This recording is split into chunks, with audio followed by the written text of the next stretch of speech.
హైదరాబాద్లో చైన్ స్నాచర్లు రెచ్చిపోతున్నారు. ఒంటరిగా ఉన్న మహిళల్ని టార్గెట్ చేస్తున్న కేడీగాళ్లు మెడల్లో నుంచి బంగారాన్ని లాక్కెళ్తున్నారు. ఒకే రోజు 10 స్నాచింగ్లు జరగడం ఆందోళన కలిగిస్తోంది. ఎస్ఆర్ నగర్ అంగన్వాడీ టీచర్ మెడలో నుంచి 4 తులాల చైన్ లాక్కెళ్లారు. అలాగే ఫిలిం ఛాంబర్ దగ్గర మరో మెడలో నుంచి చైన్ స్నాచింగ్ చేశారు. కుకట్పల్లి హౌసింగ్ బోర్డులోను బైక్పై వచ్చిన దుండగులు ఓ మహిళ మెడలోంచి 2 తులాల గోల్డ్ చైన్ లాక్కుని వెళ్లారు.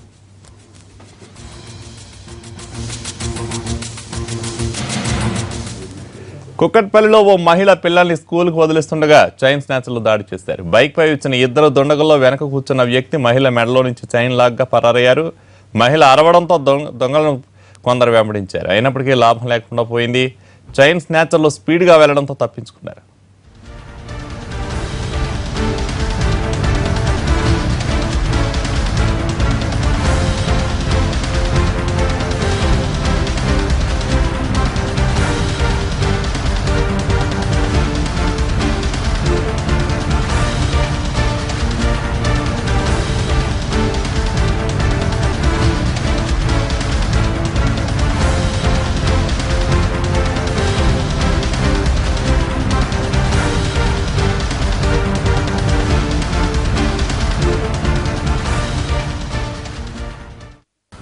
నేను స్కూల్కి పిల్లలు వదిలిపెట్టి వస్తున్నాను.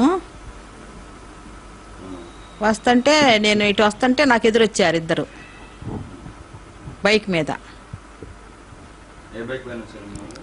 బైక్ నేను సరిగ్గా చూడలేదండి. మరి పల్సర్ బండి అంటాడు అబ్బాయి. వెనక వెళ్ళినప్పుడు ఆ వెనక అబ్బాయి నా తాడు లాగేసేసాడు. లాగేసి కొంచెం దూరం వెళ్ళిన తర్వాత అప్పుడు నేను చూశాను. ఆ తాడు చేతిలో పట్టుకొని వెళ్ళిపోతున్నాడు బండి మీద వెనక అబ్బాయి. అప్పుడు నేను అరిశాను, నా తాడు లాక్కెళ్తాడు దొంగ దొంగ దొంగ అని. మొఖాలు స్పష్టంగా నేను చూడలేదండి. హెల్మెట్ పెట్టుకున్నారంట. హెల్మెట్ పెట్టుకున్నా నేను సరిగ్గా నాకు ఆ తత్తరలో నేను చూడలేదు వాళ్ళని. ఇంకా అరిసేపటికి 2 అబ్బాయిలు బైక్ మీద వాళ్ళని వెంబడించారు. వెంబడిస్తే వాళ్ళకి అందకుండా వెళ్ళిపోయారంట. ఆడు చూశారంట హెల్మెట్ పెట్టుకున్నారని 2.